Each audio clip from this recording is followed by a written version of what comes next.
están, hermanos y hermanas? Dios les bendiga. Es martes 21 de julio y estamos agradeciendo a Dios la oportunidad que nos da de compartirles otro estudio más de la lección de escuela sabática.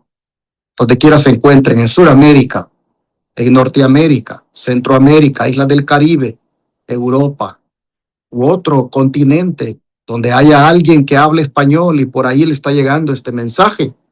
Le agradecemos su sintonía y le damos la bienvenida otra vez al estudio de la lección de escuela sabática que traemos a la ley y al testimonio todos los días aquí por este canal de YouTube, el canal de la Iglesia Advenimiento del Séptimo Día, Los Tres Ángeles.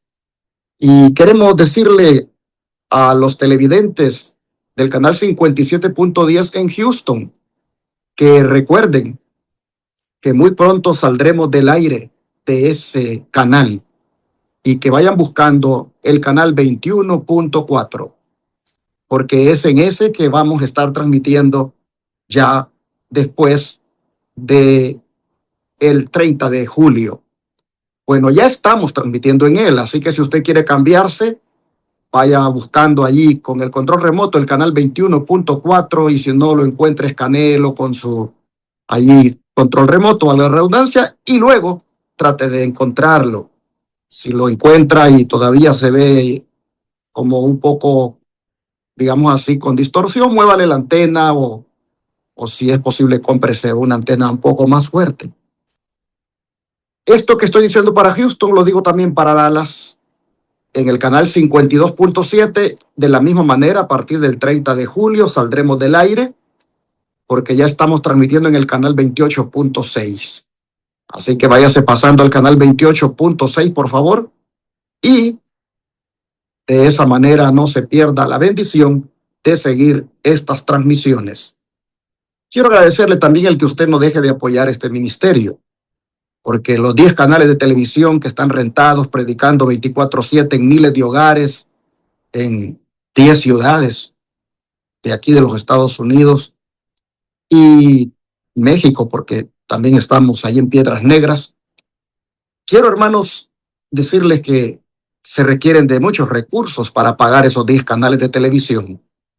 Y nosotros hemos expandido el área de cobertura buscando que en el poco tiempo que nos queda más personas conozcan de la verdad presente. Y lo hemos hecho pensando en que este es el tiempo de invertir en la obra de Dios. Y si bien es cierto, son miles de dólares lo que eso implica, tener 10 canales de televisión predicando 24/7. Hermanos, Dios es el que se encarga de proveer los recursos por medio de hermanos y hermanas que, oyendo aquí en esta transmisión que se requiere de recursos, envían diezmos, ofrendas y donaciones. Por eso le pongo en la pantalla las formas de cómo usted puede este día aportar para que sigamos proclamando la verdad presente 24/7, como le he mencionado. Y por supuesto que no solo hacemos eso, también atendemos a los enfermos gratuitamente en nuestro sanatorio y centro de estilo de vida, Los Tres Ángeles, y eso lo hacemos con las ofrendas. Así que si usted quiere saber para qué ocupamos los diezmos, para pagar los 10 canales de televisión y la radio que predican 24/7. ¿Qué hacemos con las ofrendas? Atender gratuitamente en el centro de estilo de vida Los Tres Ángeles a los enfermos. No son muchos diezmos, ni son muchas ofrendas las que nos llegan, pero Dios se glorifica con lo poco que entra. Y lo menos que yo puedo hacer es decirle cada día a usted, tome en cuenta este ministerio para apoyarlo y hacer la obra con nosotros. Gracias a los que hoy lo hagan, ahí está en la pantalla. Usted puede enviar cheque o money order al P.O. Box 669, Shepherd, Texas 77371 a nombre de Iglesia Advenimiento. Puede enviarlo a través de la aplicación CL utilizando el número 214-881-4029.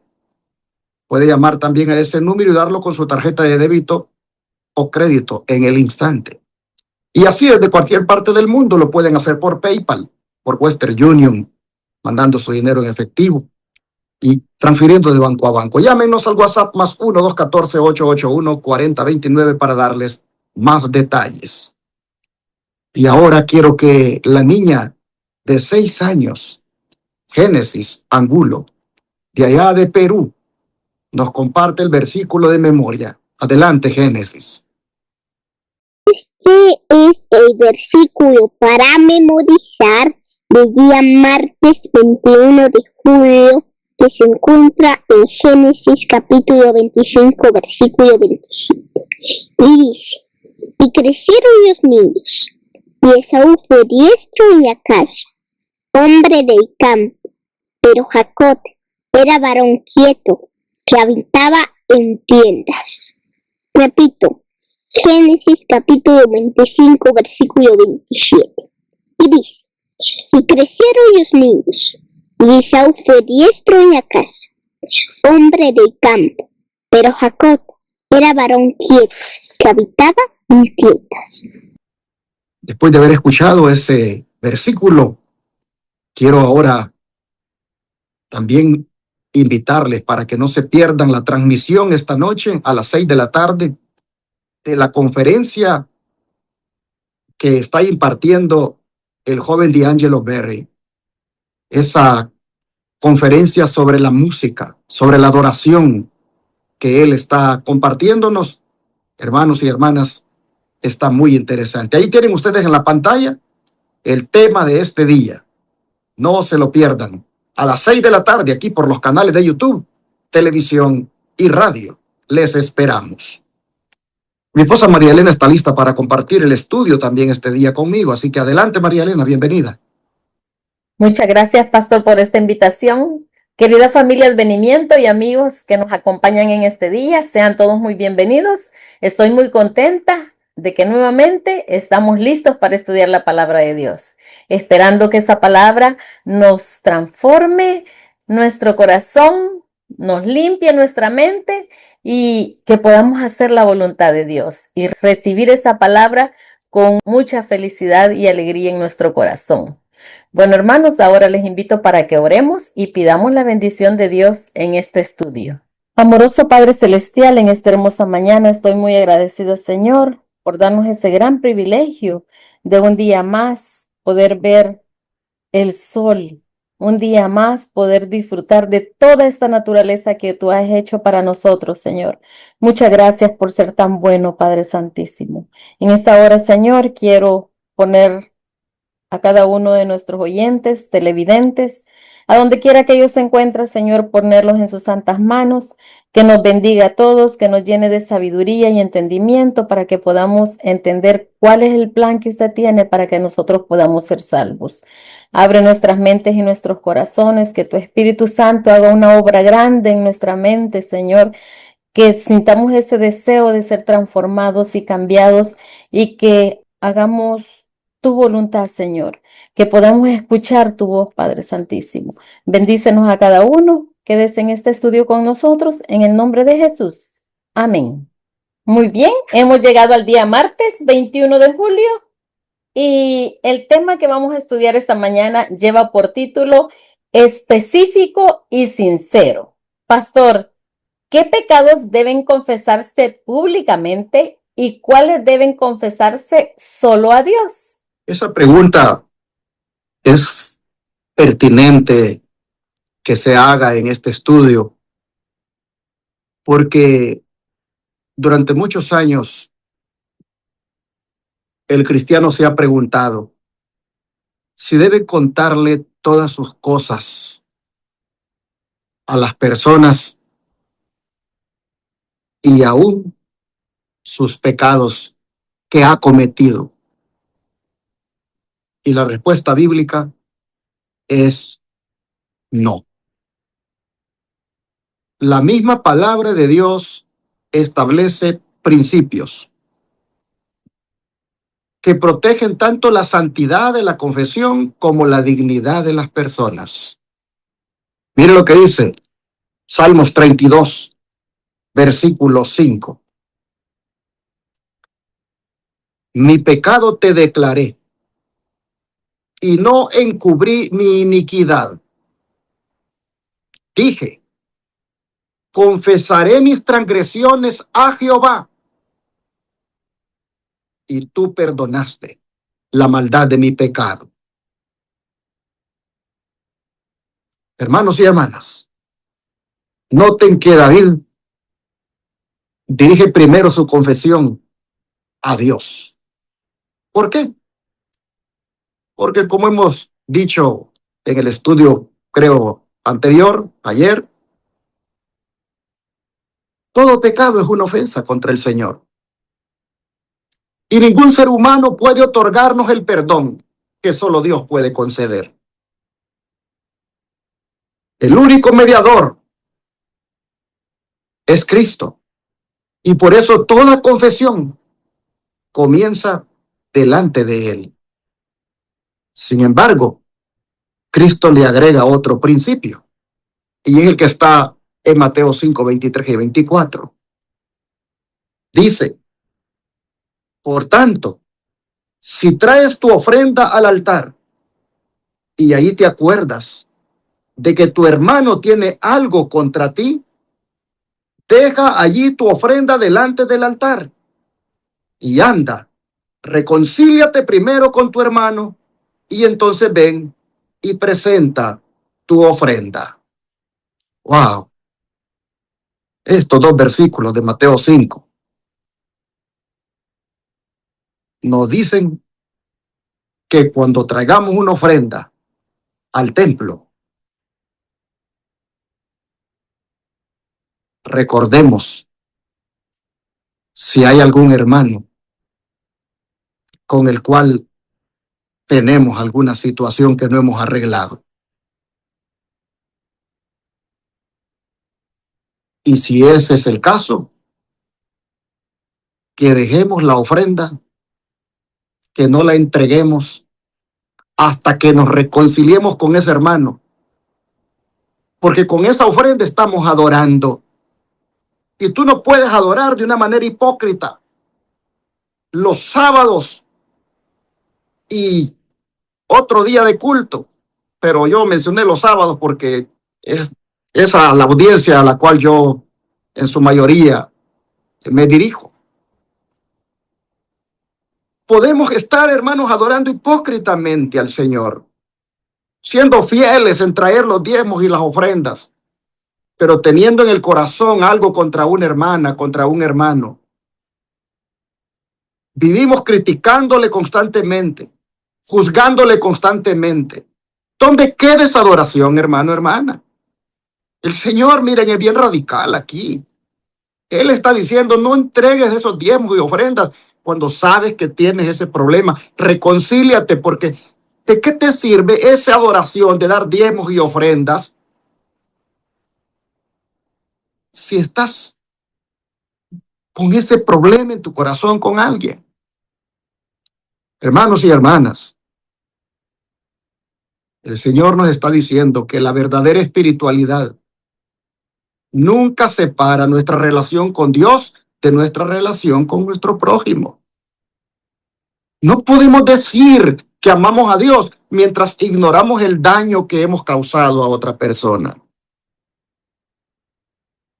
Aquí, hermanos, hay un principio muy práctico. En estos dos textos que hemos leído, el de Salmos y este.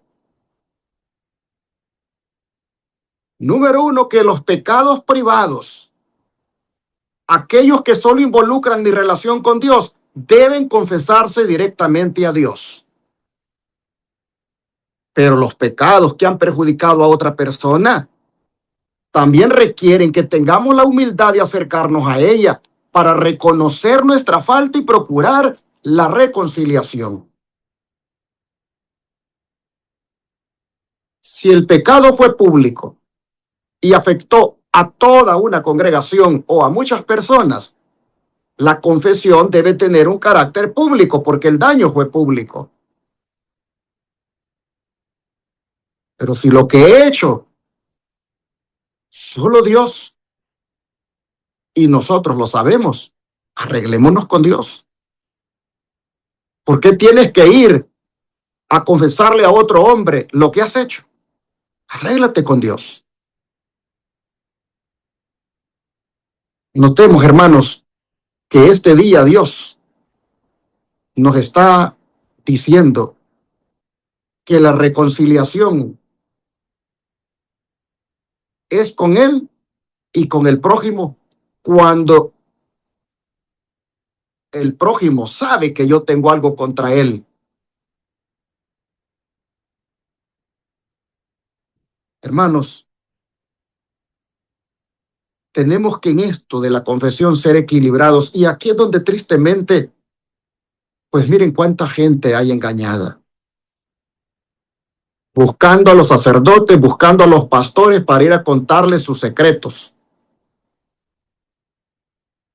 cuando sus secretos se los deben de contar solo al Señor.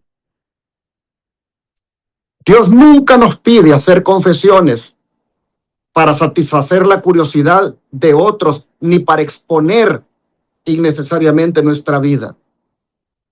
El propósito de la confesión, mis hermanos, no es humillar al pecador delante de los demás, sino restaurar la comunión rota por el pecado. Un día vino alguien conmigo, muy herido, y no hallaba qué hacer con su situación. No debía haberlo hecho, pero vino. Quería desahogarse. Me confesó algo muy interior, muy privado. Y quería que yo lo llevara a la junta. Me dijo, ya se lo conté, ahora usted es libre de llevarlo a la junta.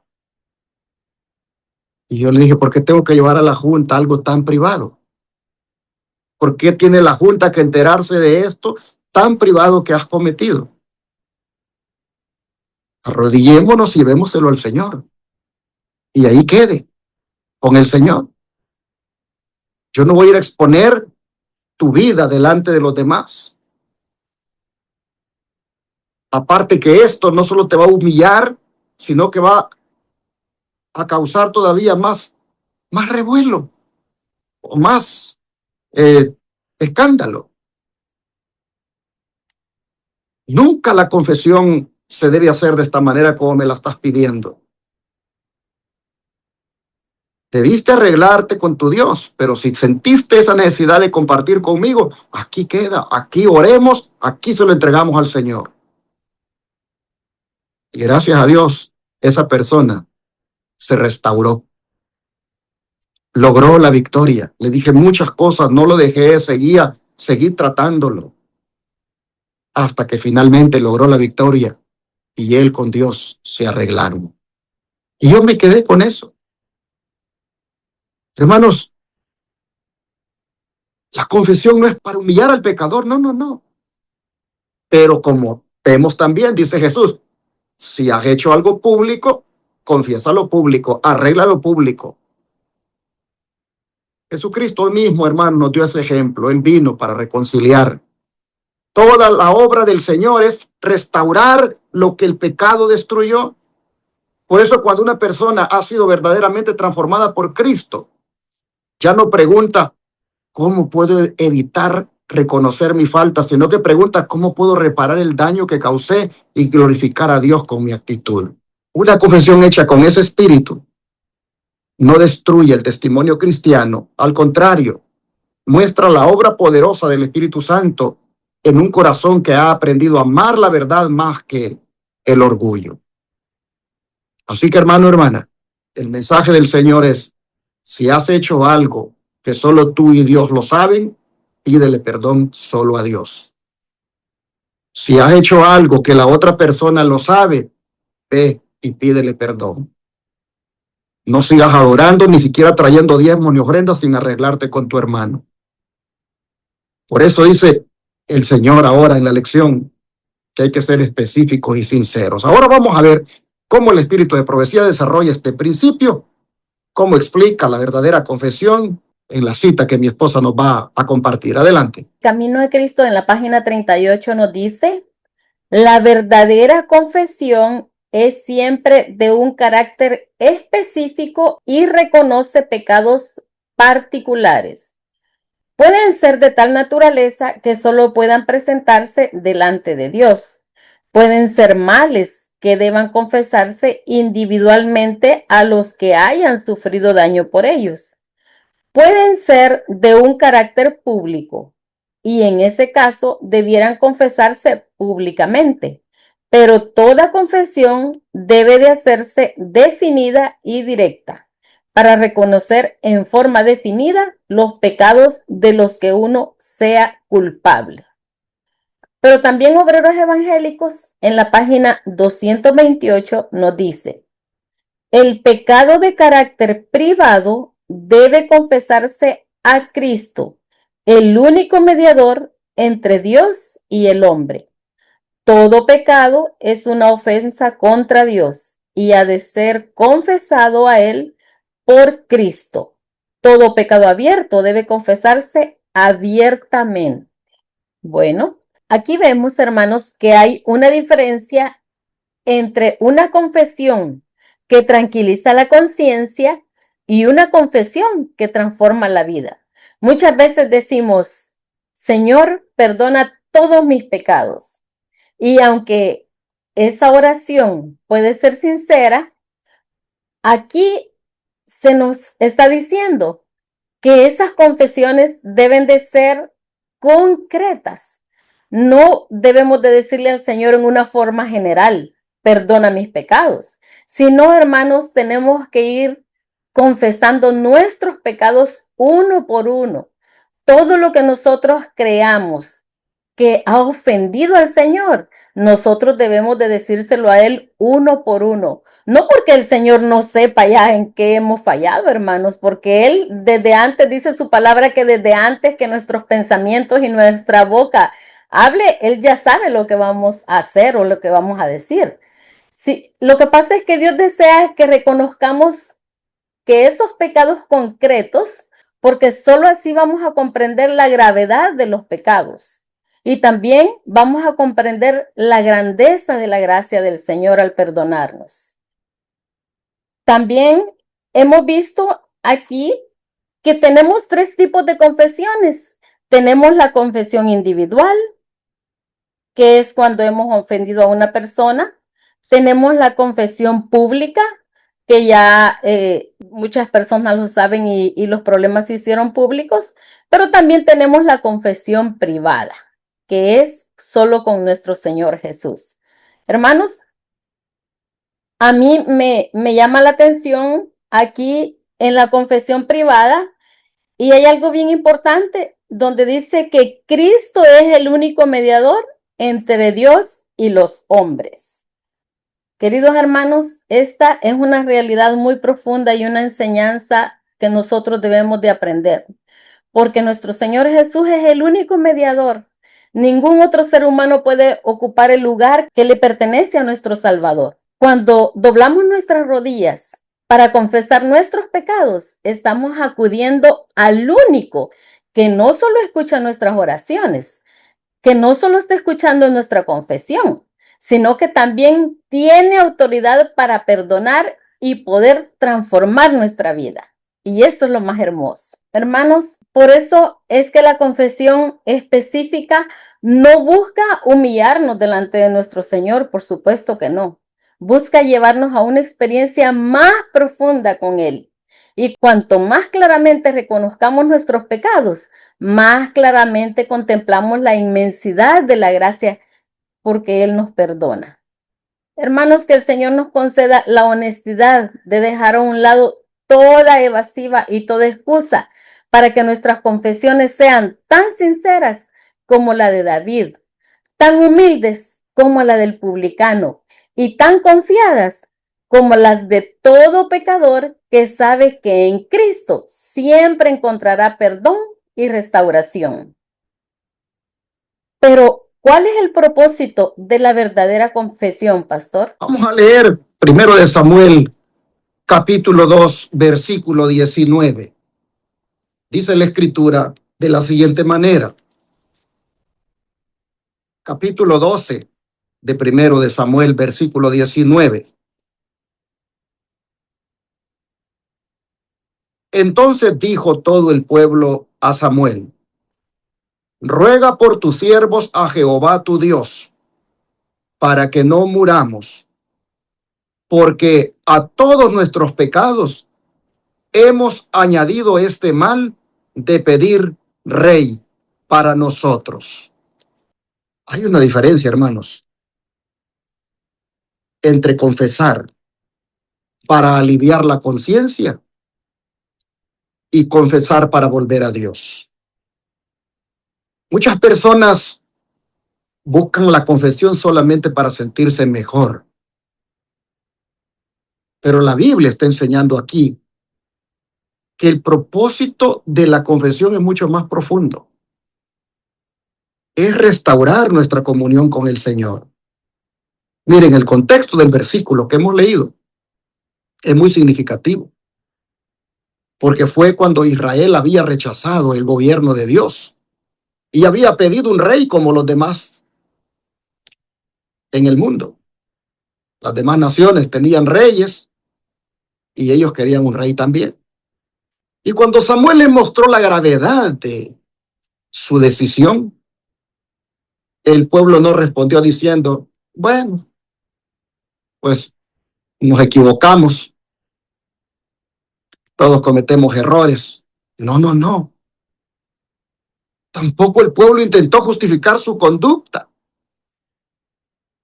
Dijeron con toda claridad, a todos nuestros pecados le hemos añadido este mal.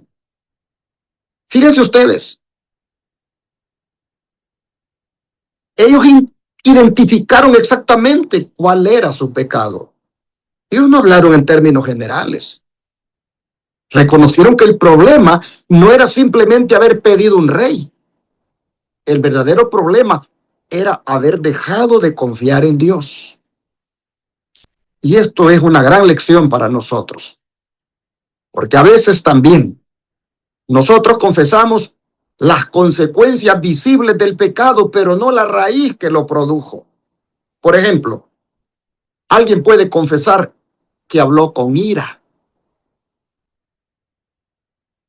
pero detrás de esa ira quizás había orgullo. Otro puede reconocer que mintió, pero detrás de esa mentira hubo falta de confianza en Dios. De manera que la confesión verdadera, mis hermanos, no solo mira el fruto, también mira la raíz del problema.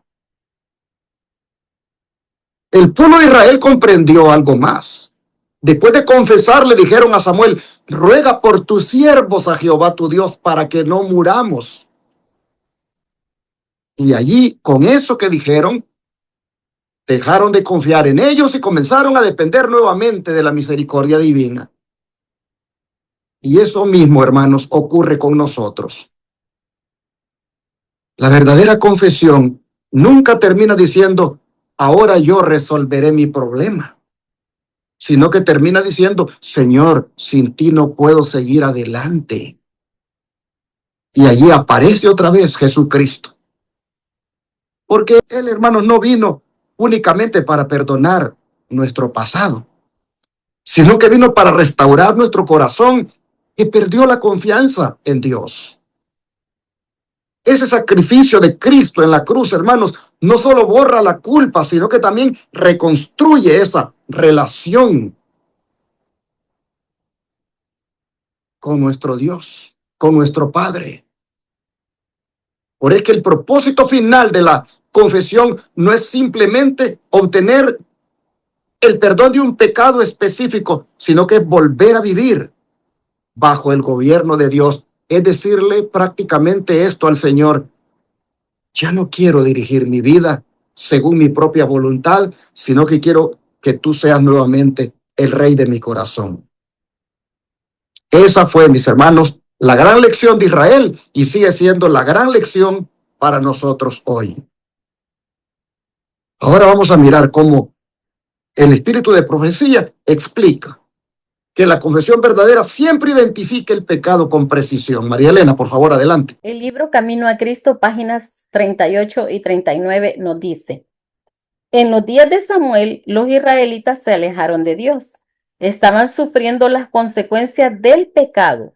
pues habían perdido su fe en Dios, el discernimiento de su poder y de su sabiduría para gobernar la nación, y no confiaban en la capacidad del Señor para defender y vindicar su causa.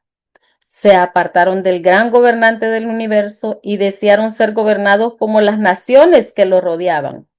Antes de encontrar paz, hicieron esta confesión explícita: porque a todos nuestros pecados hemos añadido esta maldad de pedir para nosotros un rey. Primera de Samuel 12:19.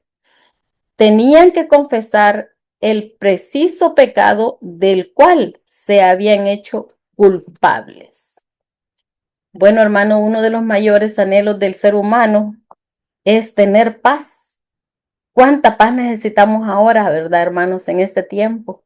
Sin embargo, muchas personas buscan la paz sin resolver primero el problema, sin resolver primero el pecado.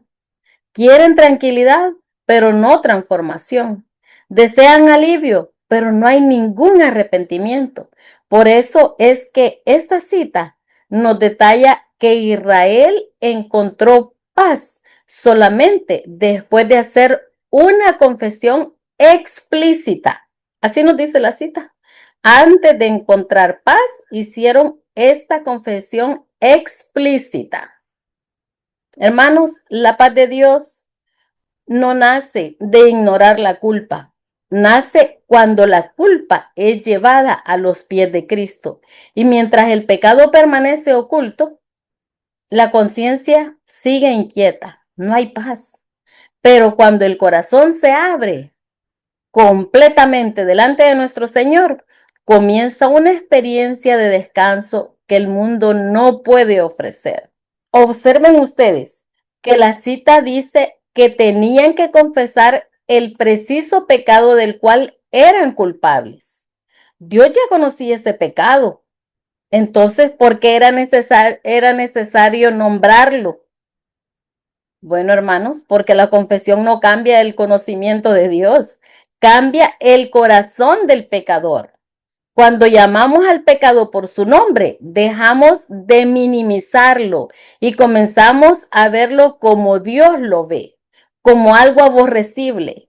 Porque, hermanos, Dios odia el pecado, Dios aborrece el pecado. Y lo que el Señor quiere es que nosotros entendamos que el pecado es abominación, que también lo aborrezcamos como Él lo aborrece. Esa es la idea, hermanos. El Señor ya conoce todo lo malo que hacemos, pero por esto es necesario que nosotros vayamos y seamos explícitos, concretos en lo que nosotros queremos que el Señor nos perdone.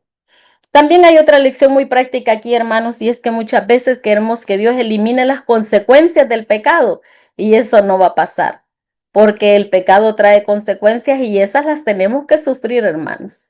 Muchas veces queremos que Dios elimine todas esas conciencias del pecado, todo eso que nos hace sentirnos mal, cuando todavía no hemos reconocido plenamente su causa. El Señor está dispuesto a sanar, pero primero desea que permitamos que la luz de su espíritu ilumine aquellas áreas que aún tratamos de ocultar, hermanos. Dios nos conoce, Dios sabe todas nuestras debilidades, pero el Señor quiere que nosotros reconozcamos cuáles son nuestras debilidades. Hermanos, nuestro Señor Jesucristo nunca rechazó a un pecador que se acercó con un corazón sincero. Recibió a la mujer pecadora, restauró a Pedro, perdonó al ladrón arrepentido en la cruz. Todos ellos tuvieron algo en común. Dejaron de defenderse y se entregaron completamente a la misericordia de su Salvador. Por eso la confesión explícita no es una carga impuesta por Dios, es un regalo de su gracia. Es el momento en que dejamos de vivir escondidos y comenzamos a caminar en la libertad que Cristo compró con su sangre. Que el Señor, hermanos, nos conceda esa sinceridad espiritual, que no nos conformemos con confesiones generales ni con arrepentimientos superficiales. Pidámosle el valor de reconocer exactamente aquello que Él nos muestra, porque detrás de cada confesión sincera nos espera el abrazo del Padre, el perdón del Hijo y la paz que el Espíritu Santo derrama en cada corazón. Pastor, siguiendo con las preguntas, ¿qué acción práctica debe seguir a la confesión? Esta pregunta no podía faltar, porque ya vimos a quién confesamos y para qué confesamos. Pero ahora vamos a ver qué sucede después que hemos hecho la confesión. Isaías 1, 16 y 17 contesta esa pregunta de la siguiente manera: lavaos y limpiaos, quitad la iniquidad de vuestras obras de delante de mis ojos, dejad de hacer lo malo, aprended a hacer el bien, buscad el juicio, restituid al agraviado, haced justicia al huérfano y amparad a la viuda. Y Ezequiel 33:15 se une para contestar la pregunta diciendo de la siguiente manera: si el impío restituyere la prenda, devolviere lo que hubiere robado y caminare en los estatutos de la vida, no haciendo iniquidad, vivirá ciertamente y no morirá. Hermanos y hermanas, estos versículos vienen a destruir esa idea muy peligrosa que se ha infiltrado en el cristianismo, y es la de pensar que la confesión termina cuando las palabras Señor, perdóname, salen de nuestros labios. La Biblia está enseñando que ahí apenas ha comenzado esa confesión, porque Isaías claramente ha dicho, con una serie de verbos que llaman la atención, lo que corresponde hacer después que hemos confesado. Habla de lavarnos, limpiarnos, quitar la iniquidad, dejar de hacer lo malo y aprender a hacer el bien. Fíjense, Dios no se limita a decir confiesen. No, Él también muestra un camino de transformación. Es decir, la gracia nunca nos deja ahí donde nos encontró, sino que la misma gracia que hace posible el perdón nos ayuda ahora para vivir una vida diferente. Luego Isaías le añadió algo más hermoso, cuando dice: busquen justicia, restituyan al agraviado, hagan justicia al huérfano y amparen a la viuda. ¿Eso qué nos dice? Que el arrepentimiento no consiste solamente en abandonar lo malo que habíamos hecho, sino que consiste en practicar ahora hacer el bien, hermanos. El cristianismo no es simplemente dejar ciertos pecados, sino que es reflejar el carácter de Cristo en nuestra vida diaria. Y por eso el profeta Ezequiel ha llevado la enseñanza más adelante, al decir que el hombre arrepentido devuelve la prenda, restituye lo que robó y anda en los estatutos de la vida. ¡Wow! A veces, cuando hablamos de la justificación por la fe, estos textos los pasamos por alto. Y esto es parte, hermanos, de la justificación. Mire lo que está diciendo aquí, que cuando es posible reparar el daño causado, el arrepentimiento verdadero procura hacerlo.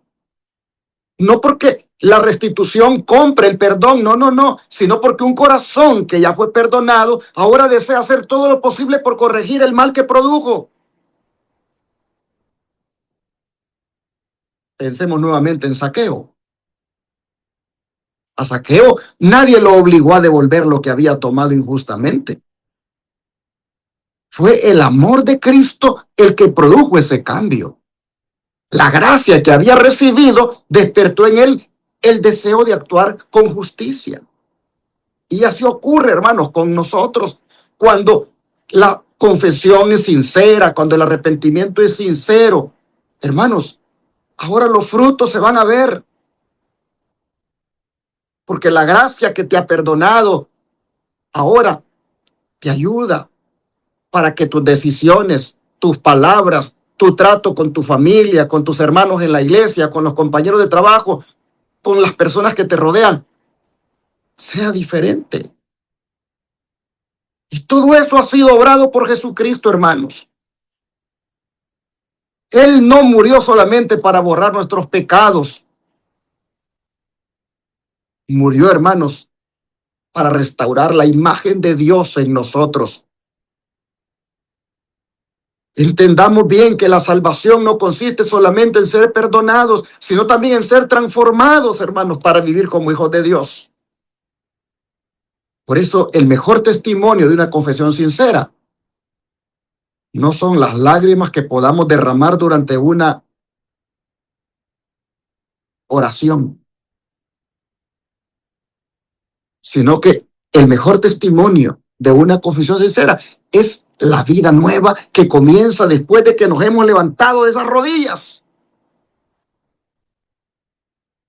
Sí, se vale llorar, sí, se vale sentir la emoción, se vale sentir la tristeza que se muestra en lágrimas, pero hermanos y hermanas, el mejor testimonio de que eso ha sido sincero es cuando tú te levantas de esas rodillas que has llorado, pero ahora esa gracia del Señor que te ha perdonado te hace que seas diferente. Cristo perdonó tu falta allí, pero ahora Cristo te levanta para que vivas una vida diferente. Y así vamos a leer la última cita del Espíritu de Profecía, donde la sierva del Señor Ellen White va a explicar que el arrepentimiento verdadero siempre produce una reforma en la vida. ¿No es cierto, María Elena? Y el libro Deseo de todas las gentes, en la página 509, nos dice que la confesión no es aceptable para Dios si no va acompañada por un arrepentimiento sincero y una reforma. Debe haber cambios decididos en la vida. Todo lo que ofenda a Dios debe de dejarse. Tal será el resultado de una verdadera tristeza por el pecado. Toda alma convertida querrá, como Zaqueo, señalar la entrada de Cristo en su corazón mediante el abandono de las prácticas injustas que caracterizaban su vida.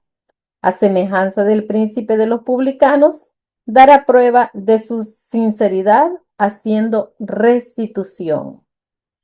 Hermanos, por eso es que hay una pregunta que cada creyente debería de hacerse después de confesar sus pecados. ¿Mi vida demuestra que realmente me arrepentí? Necesitamos sincerarnos con nosotros mismos, porque nosotros sabemos si de verdad al confesar nuestros pecados estamos siendo lo más sincero posibles o no. Porque cuando volvemos otra vez a lo mismo y estamos siempre reincidiendo en lo mismo y en lo mismo, es porque muchas veces no estamos siendo sinceros con esa confesión. Hermanos, el arrepentimiento no se mide por la intensidad de las emociones, sino por la dirección de la vida. Una persona puede llorar profundamente por un pecado y sin embargo volver a practicarlo sin ningún deseo de cambiar, y esto es el peligro. Eso es bien peligroso, hermanos. En cambio, otra persona puede expresar pocas palabras, pero tomar decisiones firmes para obedecer a Dios. Y esa segunda persona ha entendido el verdadero significado de la confesión. Yo he conocido personas que dicen, de verdad, yo no vuelvo a tomar y no vuelvo a tomar. En el nombre de Dios no vuelvo a tomar y me voy a arrepentir. Pero ¿qué pasa, hermanos? A los meses vuelven y caen otra vez. Entonces es necesario, hermanos, que nosotros nos confesemos de todo corazón y nos mantengamos con una vida estrecha con el Señor, porque si no, uno no lo logra, hermanos. porque somos débiles, somos seres humanos débiles, pero el Señor está ahí para que aún en esas caídas nosotros podamos levantarnos con su ayuda. Hermanos, la gracia de Dios produce algo mucho más profundo cuando Cristo entra en nuestro corazón. Despierta en nosotros el deseo de restaurar lo que el pecado destruyó.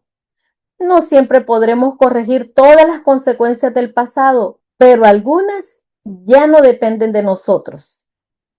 Pero todavía donde podemos hacer el bien, el Espíritu Santo nos impulsará a hacerlo. Queridos hermanos, al terminar este estudio del día martes, comprendemos que la confesión verdadera tiene 4 características. Y la primera es sincera.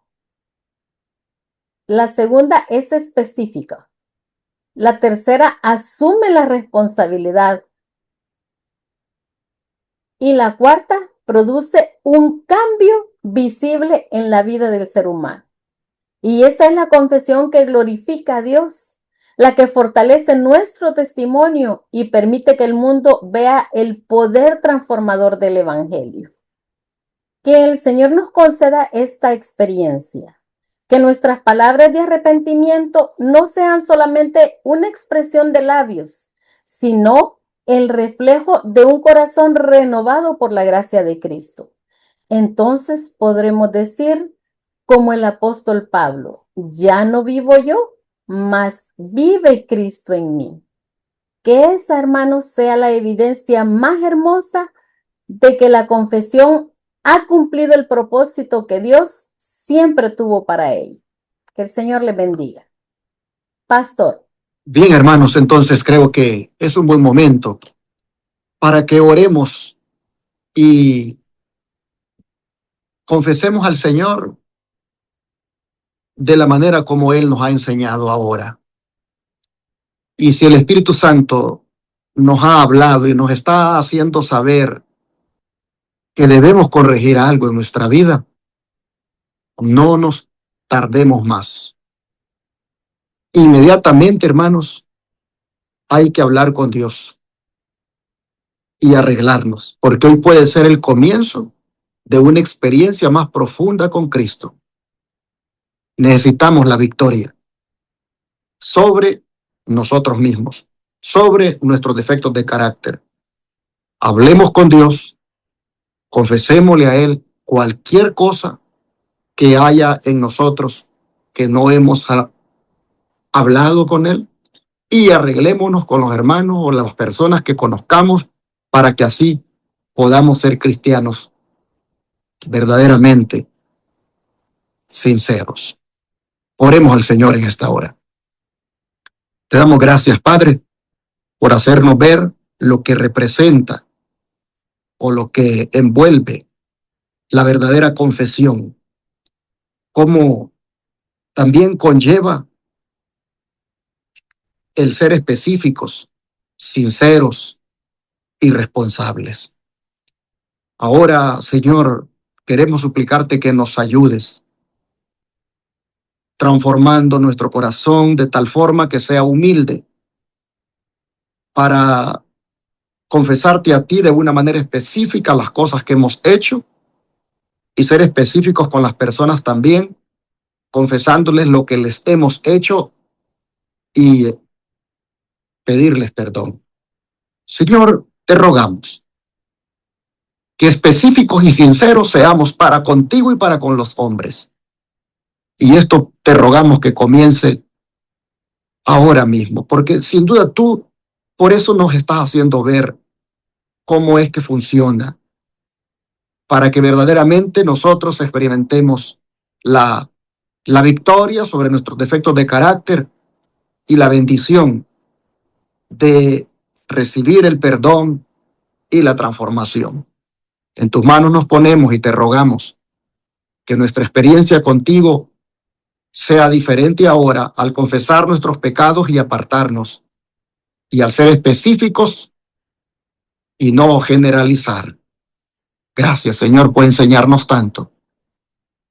Ayúdanos a ser humildes para practicarlo. Te lo pedimos en el nombre de Jesús. Amén.